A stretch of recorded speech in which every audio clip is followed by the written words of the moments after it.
This is the MMA Brief Podcast, recapping the world of mixed martial arts every single week, with your host, Brandon Johansson. Welcome back to the MMA Brief. Episode 34, recapping UFC Fight Night, Weidman vs. Gastelum, and previewing UFC 214 coming up this Saturday.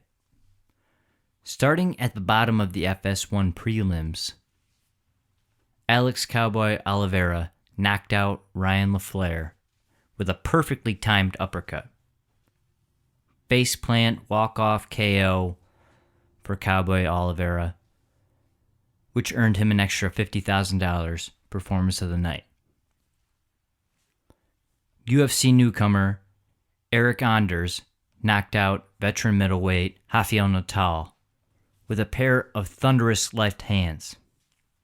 Got it done early. The official time was 2 minutes and 6 seconds of round one. In a matchup of top 10 bantamweights, Jimmy Rivera defeated Thomas Almeida by decision. I enjoyed this fight a lot. Rivera dropped Almeida twice in round one, and I thought Almeida worked himself back into the fight. Number 4, Jimmy Rivera was talking about a fight with Dominic Cruz. I think Cruz is waiting for the winner of TJ Dillashaw versus Cody Garbrandt later this summer. Coincidentally, he was working as a commentator while Rivera got on the microphone, and Dominic responded quickly, insinuating Rivera needed to win a belt to be in contention for a fight with him. Moving on to the matchup between Patrick Cummins and John Vellante, a fight that saw Patrick Cummins a bloody mess, partially from an accidental clash of heads. His eye was almost swollen shut by the end of the fight, and the judges awarded him the winner by split decision. I thought John Vellante had done enough to get the victory, and he said in the post-fight interview, "I don't see where I lost." Big win for Patrick Cummins.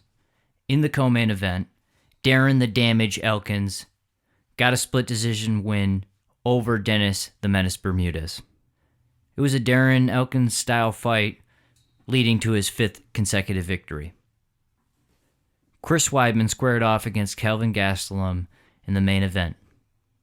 Weidman looked good throughout the first round, up until the last 15 seconds, where Gastelum blasted him with a massive left hand that sent him crashing to the mat.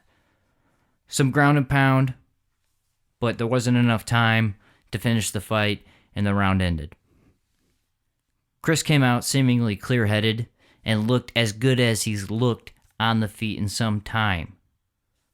Round 3, Weidman secured an arm triangle choke that got himself the victory, his first win in 18 months. Huge monkey off his back in Long Island, in front of his friends and family. He immediately called out the champion, Michael Bisping, which led to a Reel/Twitter beef. In other Twitter news, Yoel Romero and former middleweight champion Luke Rockhold engaged in some very entertaining banter as well. So the top 4 middleweights are all just jawing at each other. Cannot wait to see all these fights. Everybody wants to see Yoel versus Bisping.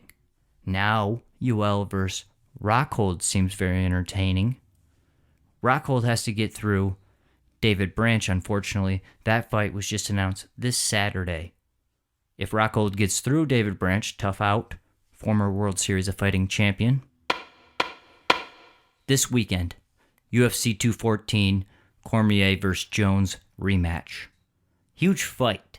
It's been at least 15 pay-per-views in the making.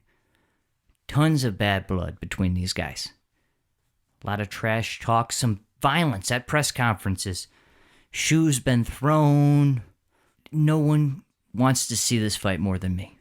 But I cannot get excited until this fight actually is going down. Saturday night.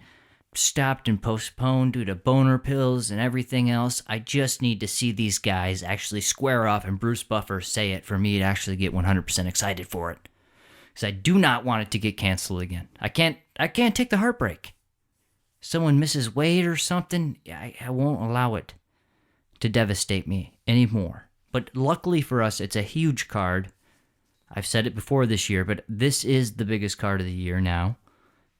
In the co-main event, welterweight champion Tyron Woodley squares off with number one contender Demian Maia. No guarantees on that fight. Tyron Woodley has had some stinkers. Not blaming it all on him, but he might have to fight safely to beat the very dangerous grappling artist, one of the best in the world, Demian Maia. Also, the third title fight of the night, Chris Cyborg fights Invicta 135-pound champion coming over to the UFC, Tanya Evinger. Usually this is a curse from the get-go to have 3 title fights. You can pretty much guarantee it's going to be a disappointment. Lucky for us, the rest of the card is stacked. We finally get to see Donald Cowboy Cerrone versus Ruthless Robbie Lawler. Matchup we've been waiting for. A battle of top 5 205-pound fighters. Jimmy Manuwa and Volkan Ozdemir face off in the first fight of the pay-per-view. That one could have title implications. Jason Knight versus Ricardo Lamas is the feature bout on the FXX prelims. Note that, usually on Fox Sports 1, maybe FX, but this one is on FXX. Also, former bantamweight champion Renan Barão fights Aljamain Sterling in a catchweight 140-pound bout. Come back next week. We're going to recap all the fights. Thank you for listening. Peace.